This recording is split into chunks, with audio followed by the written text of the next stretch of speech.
Assalamualaikum warahmatullahi wabarakatuh. Pada kali ini saya akan menceritakan pengalaman saya pada waktu saya dan teman-teman berpetualang di Pulau Sempu. Hari itu kami ngumpul-ngumpul di tempat biasa. Tanpa sengaja muncullah sebuah ide untuk mengadakan petualangan besar, yaitu berpetualang ke sebuah pulau yang saat ini lagi ngetren di kalangan para pecinta alam Indonesia, yaitu Pulau Sempu, sebuah pulau kecil yang tak dihuni manusia yang berada di sebelah selatan Pulau Jawa. Setelah mengadakan musyawarah, akhirnya kami sepakat untuk berangkat dari Pamekasan menuju Malang pada hari Jumat tanggal 30 Oktober 2015. Karena rencana kami ingin berpetualang, kami memutuskan untuk mengendarai sepeda motor pribadi karena menurut kami lebih seru.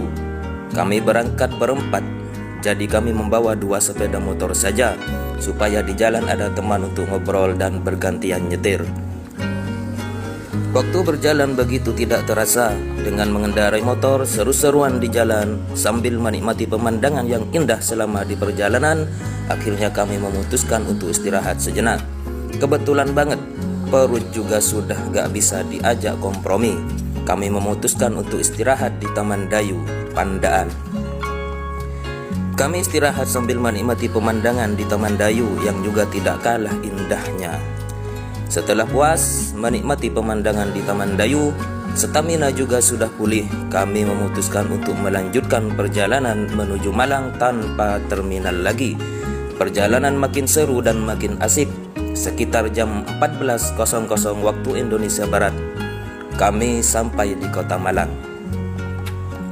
Saya mengajak teman-teman menuju ke rumah kontrakan adik saya yang kuliah di Malang. Kita istirahat di kontrakan adik saya untuk melanjutkan perjalanan selanjutnya besok pagi.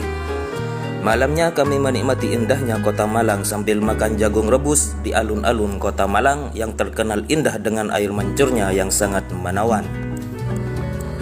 Tidak terlalu lama di alun-alun Malang, akhirnya kami memutuskan untuk kembali ke rumah kontrakan untuk istirahat karena petualangan selanjutnya akan lebih seru dan lebih sulit. Akhirnya mata ini terpejam dan suara ayam pun berkokok. Suara azan subuh telah berkumandang. Hari mulai pagi dan dengan penuh semangat kami bergegas dari tempat tidur, sholat subuh dan mempersiapkan perlengkapan yang harus dibawa ke Pulau Sempu. Perlengkapan harus dicek semaksimal mungkin, terutama bekal makanan dan minuman. Tidak lupa juga obat-obatan, lampu cas LED, senter, dan perlengkapan yang lain tidak boleh lupa. Karena jika kehabisan bekal di Pulau Sempu, kita tidak bisa berbuat apa-apa kecuali menunggu bantuan kalau ada. Hari Sabtu, tanggal 31 Oktober, waktu sudah menunjukkan jam 9 pagi. Akhirnya kami berangkat dari Malang menuju Sendang Biru. Adik saya juga ikut, jadi yang awalnya kami berempat, ditambah adik saya, sekarang kami berlima. Perjalanan dari Malang ke Sendang Biru memakan waktu kurang lebih 3 jam. Namun perjalanan itu tidak terasa karena di perjalanan kami disuguhkan dengan bukit-bukit yang sangat menawan serta pemandangan alam yang begitu eksotis. Bahkan kami sempat berhenti beberapa saat untuk mengambil gambar. Momen yang sangat berharga tidak boleh dilewatkan walau hanya sedikit pun. Waktu terus berlalu, perjalanan ini kami nikmati dalam-dalam dan sekitar jam 12 siang waktu Indonesia Barat, kami sampai di Selat Sendang Biru. Pemandangan Sendang Biru begitu eksotis. Dari bibir pantai Sendang Biru kita bisa melihat langsung Pulau Sempu yang berdiri gagah di seberang sana. Benar-benar sangat mempesona. Namun sebelum menyeberang kami harus melapor ke Balai Konservasi Pulau Sempu mengurus perizinan untuk masuk ke Pulau Sempu karena tidak sembarang orang bisa masuk ke pulau ini. Tidak terlalu rumit mengurus perizinan asalkan kondisi tubuh sehat karena membutuhkan tenaga yang ekstra untuk berpetualang di sana. Begitu mendapatkan surat izin, semangat dalam diri kami semakin berkobar. Pikiran dan hati selalu bertanya-tanya ada apa di dalam sana. Tanpa buang waktu lagi kami menyewa perahu mesin. Let's go! Air laut yang bening sambil menikmati pemandangan bawah laut yang sangat menyejukkan mata, akhirnya kami tiba di Pulau Sempu. Pulau yang selama ini ada dalam khayalan dan imajinasi kami, akhirnya kini menjadi kenyataan. Namun petualangan bukan hanya sampai di sini.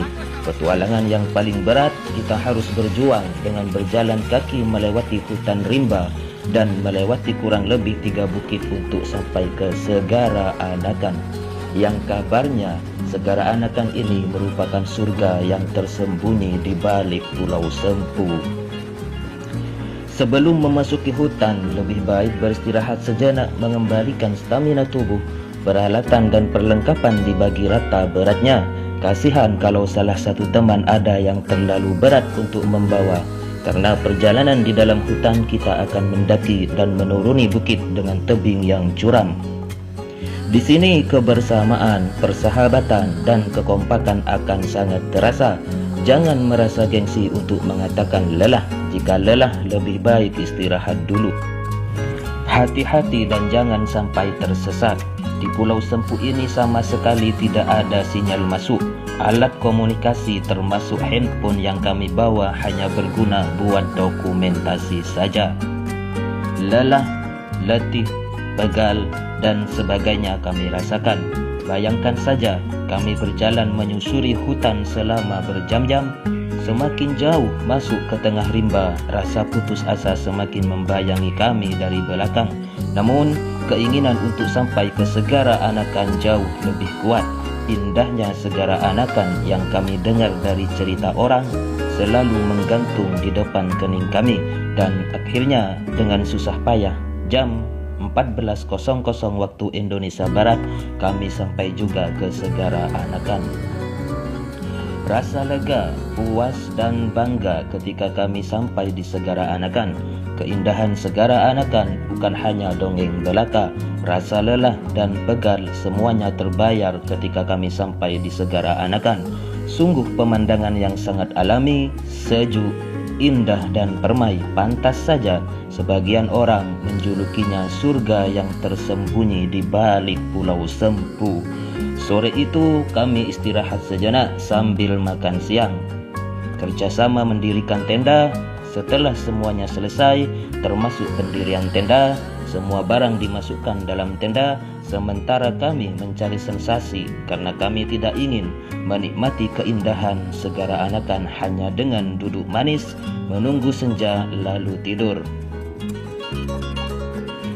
Kami menemukan tantangan baru dengan mendaki Bukit Karang yang mengelilingi Segara Anakan. Pendakian Bukit Karang ini tidak sia-sia. Kami dapat melihat langsung Samudra Hindia dengan ombaknya yang begitu besar dan indah, seolah-olah menunjukkan betapa agung ciptaan Allah Subhanahu wa Ta'ala, dan tidak ada satu makhluk pun yang mampu menandinginya. Subhanallah, kami pun dengan hati yang penuh sukacita menikmati angin samudra di atas Bukit Karang. Dengan santai menikmati betapa agungnya ciptaan Allah Subhanahu wa Ta'ala yang menguasai langit dan bumi beserta isinya.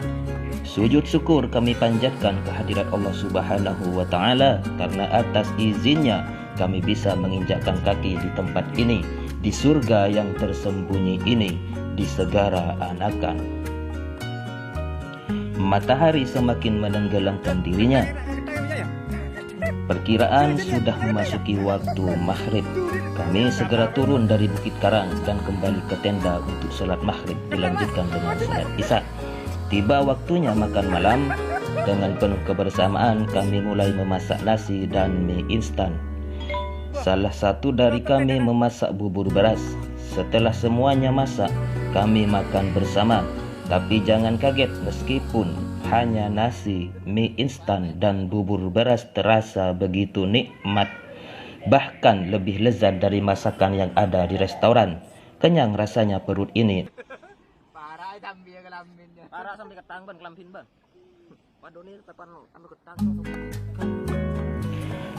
Menghadapi malam yang sangat gelap, sepi, dan sunyi, yang ada hanyalah suara ombak laut kidul yang terdengar sangat menakutkan.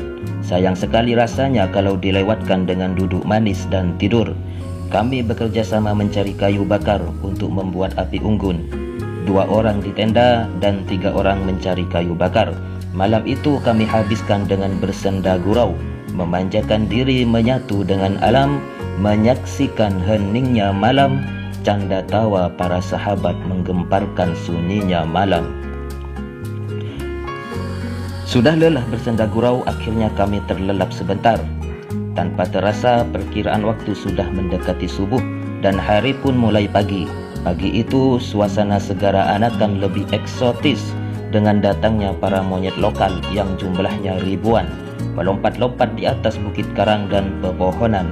Bahkan kera jenis lutung juga ada dengan jumlah ribuan, menambah indahnya suasana pagi.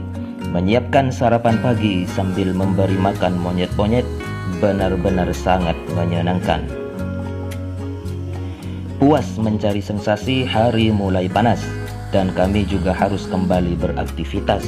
Akhirnya di hari itu, hari Minggu tanggal 1 November 2015, kami memutuskan untuk pulang, membereskan tenda dan berkemas-kemas.